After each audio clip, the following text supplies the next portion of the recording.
Dear students, आज हम आपको बिजनेस रेगुलेटरी फ्रेमवर्क में केस स्टडी डिस्कस करेंगे। इम्पॉर्टेंट केस स्टडी हैं बेल्फोर वर्सेस बेल्फोर 1990। कोर्ट था कोर्ट ऑफ अपील यूके के अंदर ये केस आया था। जज थे लॉर्ड जस्टिस अकीन। फैक्ट क्या था? Mister Balfour and Mrs Balfour was a married couple who lived in Ceylon, now Sri Lanka. Mister Balfour और मिसेस बेल्फोर मैरिड कपल थे जो सीलोंग में रहते थे, अब वो श्रीलंका में हैं।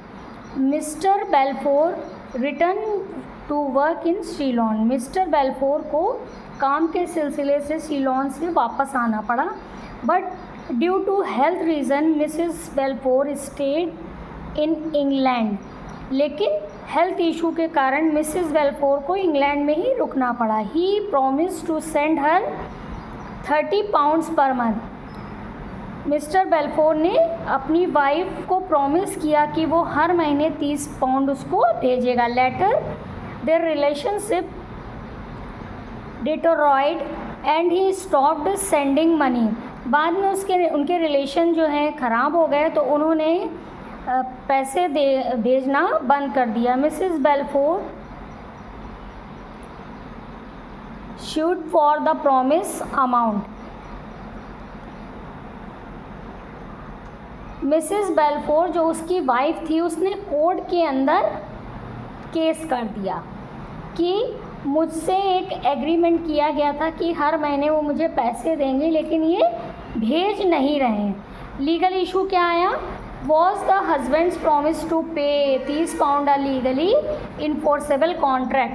क्या ये लीगली इन्फोर्सेबल कॉन्ट्रैक्ट है, लागू करने योग्य है या अपरिवर्तनीय है? तो जजमेंट क्या आया? The court held that the agreement between husband and wife was a domestic agreement. यहाँ पे आया domestic agreement, not a legal contract. तो ये एक तरह का डोमेस्टिक एग्रीमेंट था, सोशल एग्रीमेंट था, लीगल कॉन्ट्रैक्ट नहीं था। इसलिए यह जो एग्रीमेंट है इन्फोर्सेबल बाय लॉ नहीं है। Therefore it was not enforceable by law. इसलिए यह कॉन्ट्रैक्ट कभी नहीं बनेगा। एग्रीमेंट तो बन जाएगा लेकिन कॉन्ट्रैक्ट नहीं बनेगा। हर एग्रीमेंट कॉन्ट्रैक्ट बन जाए ये ज़रूरी नहीं। हर एग्रीमेंट जब लीगली इन्फोर्समेंटेबल होगा तभी वो कॉन्ट्रैक्ट बनेगा। तो इसमें क्या आया कि उन्होंने ऐसा कोई लीगली कॉन्ट्रैक्ट साइन नहीं किया, तो उन्होंने खाली ओरली मुंह से कहा था मिस्टर बेल्फोर ने कि अपनी पत्नी को वो 30 पाउंड हर महीने भेजेगा।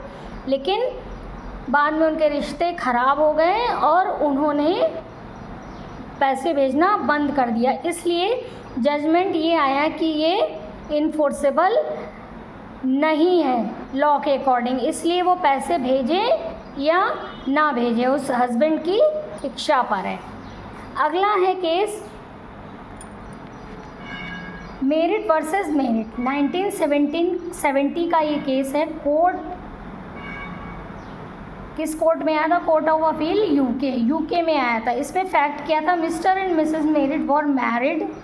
मिस्टर और मिसेस मेरिट मैरिड थे बट लिविंग सेपरेटली, लेकिन अलग अलग रहते थे। Mister Merritt signed a written document agreed. अब यहाँ पे रिटन डॉक्यूमेंट साइन किए थे मिस्टर मेरिट ने, एक एग्रीमेंट साइन किया टू पे Mrs merit 40 pounds per month, कि एक एग्रीमेंट साइन किया कि मिसेस मेरिट को वो हर महीने 40 पाउंड देगा। And transfer the house into her home. और इसके बदले में जो उसकी वाइफ थी, उसका घर था, उसका पेमेंट करेगी। If she paid off the mortgage she did so but he refuse to transfer the money. Loan चुकाएंगी, पेमेंट करेगी और उसका लोन चुकाएगी। एग्रीमेंट के टाइम यह बोला था कि जैसे ही ये लोन पूरा हो जाएगा तो ये हाउस उसकी वाइफ का हो जाएगा।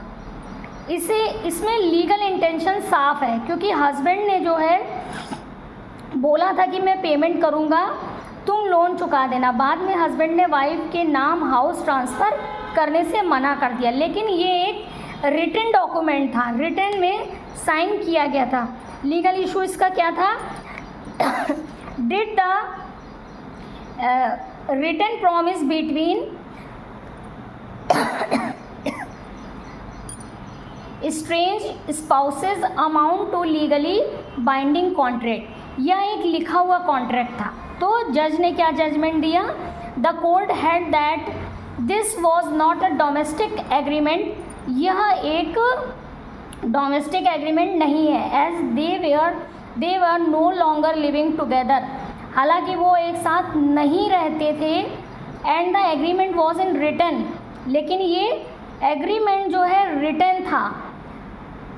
इट वॉज लीगली इन्फोर्समेंट, इसलिए यह एग्रीमेंट कॉन्ट्रैक्ट बन गया क्योंकि ये लॉ के अकॉर्डिंग लीगली इन्फोर्सेबल था। जजमेंट आया कि हस्बैंड को वाइफ के नाम मकान करना ही पड़ेगा क्योंकि ये रिटन कॉन्ट्रैक्ट था। अगर ये ओरल कॉन्ट्रैक्ट होता, अगर मुंह से बोला हुआ कॉन्ट्रैक्ट होता तो ये लीगली इन्फोर्सेबल नहीं होता। Thank you.